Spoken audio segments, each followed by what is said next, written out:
Election commission डूब मरो, डूब मरो, डूब मरो। मोदी शाह के दलालों को चूते मारो सालों को।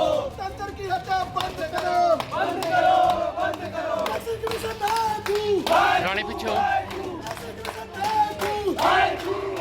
वोट चोरी के खिलाफ युवा कांग्रेस सड़कों पर उतर आई है। शुक्रवार को युवा कांग्रेस ने निर्वाचन आयोग के कार्यालय के बाहर धरना प्रदर्शन किया और प्रधानमंत्री सहित निर्वाचन आयोग का पुतला फूंका। इस दौरान युवा कांग्रेस ने भाजपा पर वोट चोरी कर सरकार बनाने के आरोप लगाए, साथ ही वोट चोरी की निष्पक्ष जांच करने की मांग उठाई। युवा कांग्रेस के प्रदेश महासचिव आर्यन चौहान ने कहा कि नेता प्रतिपक्ष राहुल गांधी देश भर में लगातार वोट चोरी के खुलासे कर रहे हैं। अभी बीते दिनों उन्होंने हरियाणा में वोट चोरी कर सरकार बनाने वाली भाजपा की पोल खोली और वहां पर उन्होंने तथ्यों के साथ वोट चोरी के आरोप लगाए। उन्होंने कहा कि भाजपा अपने दम पर सरकार तो बना नहीं सकती, केवल वोट चोरी करके ही सरकार बनती रही है। केंद्र में भाजपा की सरकार है और चुनाव आयोग के साथ मिलकर वोट चोरी कर रहे हैं। इसके खिलाफ युवा कांग्रेस देश भर में अपना प्रदर्शन करने जा रही है। आज शिमला में युवा कांग्रेस द्वारा प्रदर्शन किया गया और निर्वाचन आयोग और प्रधानमंत्री का पुतला फूंका और आने वाले दिनों में युवा कांग्रेस उग्र आंदोलन करने से भी पीछे नहीं हटेगी।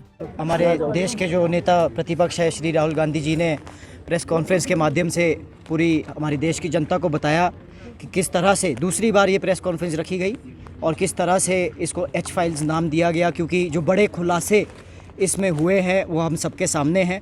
जो कि ख़ास तौर के हरियाणा के जो चुनाव थे, जो कि हम सब जानते हैं कि जो कि जनता चाहती थी कि कांग्रेस की सरकार उसमें बनी और बन भी रही थी, और उसके बावजूद भी बीजेपी की सरकार वहाँ बनी। तो वो क्यों बनी, उसके पीछे क्या तथ्य थे, वो राहुल गांधी जी ने कल प्रेस कॉन्फ्रेंस के माध्यम से परसों रखे। उसमें आप एक बहुत सी तौर से एक एग्जाम्पल आपने देखा कि उन्होंने एक लड़की की फ़ोटो उसमें दिखाई जो कि जवान लड़की थी, और पूछा सबसे कि क्या लगता है लोगों को कि कहाँ से हैं वो। सब ने अपने अपने गैस किए, बट किसी का गैस सही नहीं आया। वो इसलिए क्योंकि वो एक ब्राज़ील से एक मॉडल की पिक्चर थी जिनका नाम लारिसा है, और उनकी फ़ोटो उन्होंने लगाए रखी थी और 22 जगह पे उनकी फ़ोटो लगी थी 2 बूथों में। तो ये आप देखेंगे कि डुप्लीकेट वोट्स की उनने खुलासा किया। और एक बुज़ुर्ग महिला की 223 बार फ़ोटो 10 बूथ्स में उनकी वोटर लिस्ट में उपस्थित थी। और ये जो वोटर लिस्ट जो लोग कह रहे हैं कि फेक, ये इलेक्शन कमीशन की वेबसाइट से निकाली गई वोटर लिस्ट थी जो कि हरियाणा के चुनाव में रिलीज़ हुई और जिसके माध्यम पे ये चुनाव हुआ। और इस तरह से वो बताना चाह रहे हैं कि किस तरह से डुप्लीकेट तकरीबन 25 लाख जो कि डुप्लीकेट फेक वोट्स हरियाणा में बने हैं। टोटल 2 करोड़ मतदाता वहाँ पे हैं, उसमें से 25 लाख फेक वोट्स बने, जो कि तकरीबन 12.5% वोटिंग परसेंटेज बनता है फेक वोट्स का। और इसके बावजूद भी हरियाणा में कांग्रेस सिर्फ मात्र 22,700 वोटों से हारी है।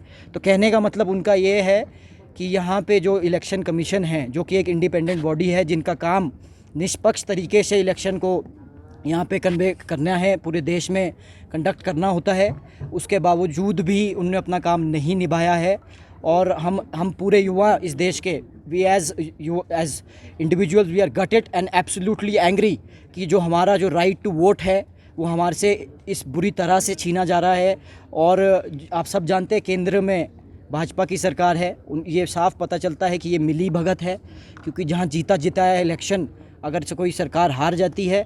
और सबसे दुख की बात यह है कि जैसी हमारी ईमानदारी से जो जनता वोट डालती है इलेक्शन के टाइम में, और कोई अपने हिसाब से कोई और आके वोट से सरकार बन जाती है, बड़ी दुखद की बात है।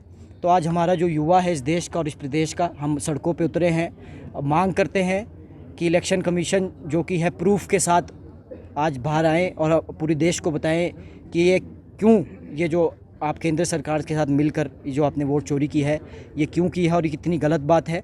तो हम ये इसकी एकदम निष्पक्ष जांच करते हैं कि हम इलेक्शन कमीशन इसको दे। पंजाब केसरी टीवी के लिए शिमला से योगराज शर्मा की रिपोर्ट। हमसे जुड़े रहने के लिए हमारे YouTube चैनल को सब्सक्राइब करें और नई वीडियो की नोटिफिकेशन के लिए बेल आइकॉन को दबाएं। अगर आप ये वीडियो Facebook पर देख रहे हैं तो लाइक जरूर करें और ज्यादा से ज्यादा शेयर करें। इसी तरह के और भी अपडेट्स के लिए फॉलो करें हमारा Instagram पेज himachal.kesri।